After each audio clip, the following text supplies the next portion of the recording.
ক্যারিয়ারে এই পর্যন্ত কতগুলো অ্যাওয়ার্ড পেয়েছেন? আমরা দেখিনি, তবে বিগত 3-4 বছরের ভিতরে অ্যাওয়ার্ড ফাংশনগুলো অনেক বেশি মাত্রায় হচ্ছে। তো এখানে অ্যাওয়ার্ডের মাত্রাও বেড়েছে, সংখ্যাও বেড়েছে। বাট আমি কিন্তু ফার্স্ট অ্যাওয়ার্ড পেয়েছি ক্লাস 4-এ থাকতে, কবিতা আবৃত্তি করে, এবং ক্লাস 6-এ থাকতে যেমন খুশি তেমন সাজো প্রতিযোগিতায় অংশগ্রহণ করে আমি পুরস্কার পেয়েছিলাম। তো এইভাবে ছোট ছোট বয়স থেকে কিন্তু আমার সম্মাননার ছবি আছে।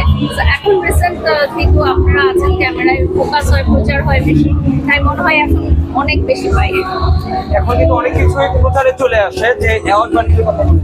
ক্যারিয়ারে তো অনেক অ্যাওয়ার্ড পেয়েছে, এই পর্যন্ত কয়টা অ্যাওয়ার্ড টাকাটা কিনেছে? কারণ টাকা দিয়ে অ্যাওয়ার্ড কেনাটা আসলে সম্পূর্ণ ভুল ধারণা। যাদের বিভিন্ন কোম্পানি আছে তারা আসলে কোম্পানির স্পন্সর স্বরূপ আমাদের প্রোগ্রামটা যাতে সুন্দরভাবে হয় এই জন্য একটা টোকেন মানি দিয়ে থাকে। এই যে আজকে আমরা একটা হলে প্রোগ্রামটা করছি, হলে নিশ্চয়ই একটা ভাড়া দিতে হচ্ছে। এই যে লাইট, ক্যামেরা, সবকিছুরই কোনো কিছু তো ফ্রি না। তো প্রোগ্রামগুলো সুন্দরভাবে সম্পূর্ণ করার জন্য স্পন্সররা টাকা লগ্নি করে থাকেন। এটা কিন্তু অ্যাওয়ার্ড নেওয়ার জন্য টাকা দেওয়া নয়। এই বিষয়টা আসলে অনেকেই বোঝে না।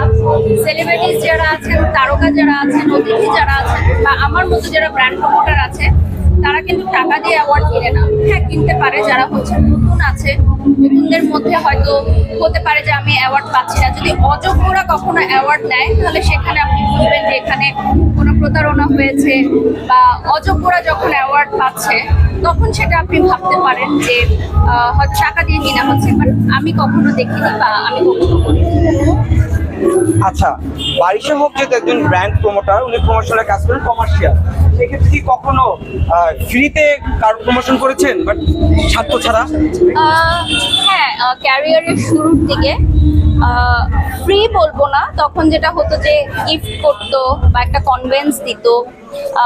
বাট থাকে না যে অনেক সময় অনুরোধের কারণে আমরা অনেক প্রোগ্রাম যাই, ভালোবাসার মানুষদের জন্য কম টাকায় কাজ করি, এটা তো হয়েই থাকে। বাট ফ্রি আসলে এখন করা হয় না, যেহেতু এখন ব্যস্ততাই অনেক বেশি।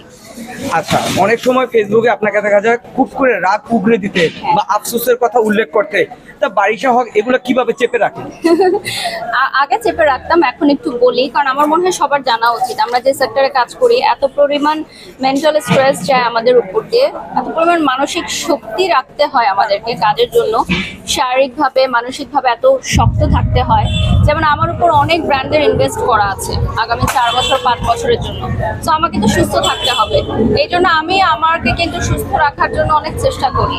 যেমন স্কিন কেয়ার থেকে শুরু করে হেলদি ফুড খাওয়া, প্রতিদিন ডাবের পানি খাওয়া, ফ্রুটস খাওয়া, জুস খাওয়া, যাতে আমি ডিহাইড্রেট না হই বা পানি শূন্যতা না হয়, বা আমি যাতে মুটিয়ে না যাই, এজন্য আমি এক্সারসাইজ করি। সো নিজেকে ভালোবাসতে হবে। নিজেকে যদি ভালোবাসেন তাহলে দীর্ঘদিন কাজ করতে পারবেন। বারিশা তার ন্যাচারাল লুকে ফিরে এসেছে, তাহলে এত কষ্ট করে এত টাকা পয়সা খরচ করে কি দরকার ছিল? আমি নিজের টাকা দিয়ে কখনোই অ্যাস্থেটিক কোনো সার্ভিস নেইনি, ওটা একটা প্রমোশনাল কাজ ছিল। বরং আমাকে অ্যাজ অ্যাস্থেটিক মডেল অনেক বড় অঙ্কের একটা টাকা দেওয়া হয়েছিল তাদের প্রমোশন করার জন্য। এখন যেহেতু বেশি প্রশংসা পাচ্ছেন, আগের লুকে ফিরে যাবেন নাকি ন্যাচারাল লুকে থাকবেন? আসলে প্রশংসা বিষয়টা কিন্তু খুব সাময়িক। আজকে মানুষের ভালোবাসা পাচ্ছি, কালকে তারাই আবার ঘৃণা করে, আবার গতদিন যাদেরকে বাহবা দিচ্ছিল তাদেরকে আজকে আবার ঘৃণা করছে। সো ভালোবাসা বা ঘৃণা এই জিনিসটা আসলে খুবই আপেক্ষিক, বুঝি না কখন মানুষ কি পছন্দ করে, কাকে ছুঁড়ে ফেলে দেয়। বাট হ্যাঁ, এখন মানুষ যেহেতু ভালোবাসা দিচ্ছে, তো এটাকেই ধরে রাখার চেষ্টা করবো। হ্যাঁ, ভালোবাসা অবশ্যই পান। আবার দেখা যায় আপনার অনেক ক্ষেত্রে অনেক আপনাকে টার্গেট করে, আপনাকে এরকম কথা বলেছে যেটা আপনি মেন্টালি নিতে পারেননি। আপনি যেহেতু বলেছেন, কেন আপনার মনে হয় বারবার আপনাকে তারা টার্গেট করে? কোনো রিজন আছে? আসলে বিষয়টা হচ্ছে যে ইন্ডাস্ট্রিতে যখন কেউ ভালো কাজ করে বা সর্বাধিক কাজ করে, তখন তার প্রতি একটা টার্গেট থাকে যে তাকে সরাতে পারলে হয়তো আমি লাভবান হব। যেমন আপনারা দেখেছেন রিসেন্টলি আমাদের সলমান শাহ স্যার, উনি কিন্তু যে হত্যা মামলাটা ওনার চলছিল, অনেক বছর পর কিন্তু সেটার অনেক নিউজ আমরা পাচ্ছি, কারণ উনি হচ্ছে অ্যাজ আ লিডার হিসেবে কাজ করছিলেন। সো এটা কিন্তু একটা প্রফেশনাল জেলাসি চলে আসে।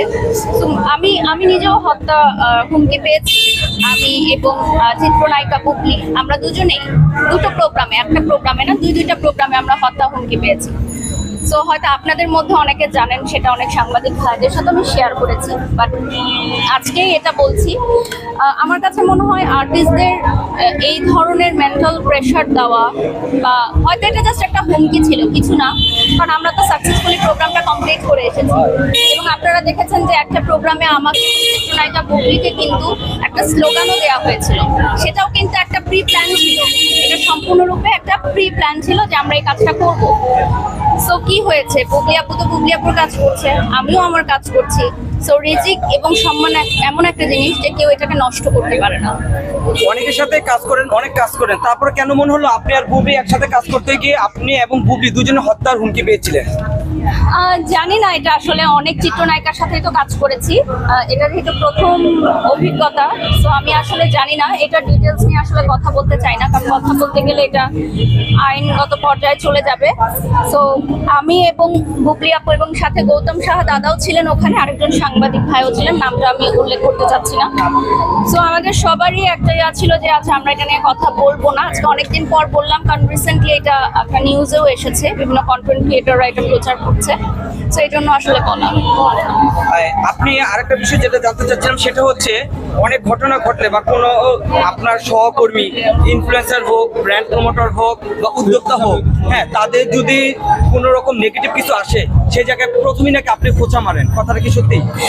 আমি আসলে যেটা আমার বলার সেটা আমি বলি, এখন এটা যদি কারো গায়ে লেগে যায় সেটা তো আসলে আমার কিছু করার নেই, হয়তো সেই কাজটা করেছে জন্যই তার গায়ে লেগেছে। যেমন আপনি অনেক সময় দেখবেন যে অনেক ধরনের স্ট্যাটাস ফেসবুকে ঘোরাঘুরি করে, সেটা যদি আপনার সাথে যুক্তিসঙ্গত না থাকে তাহলে তো আপনি সেটা গায়ে মাখাবেন না।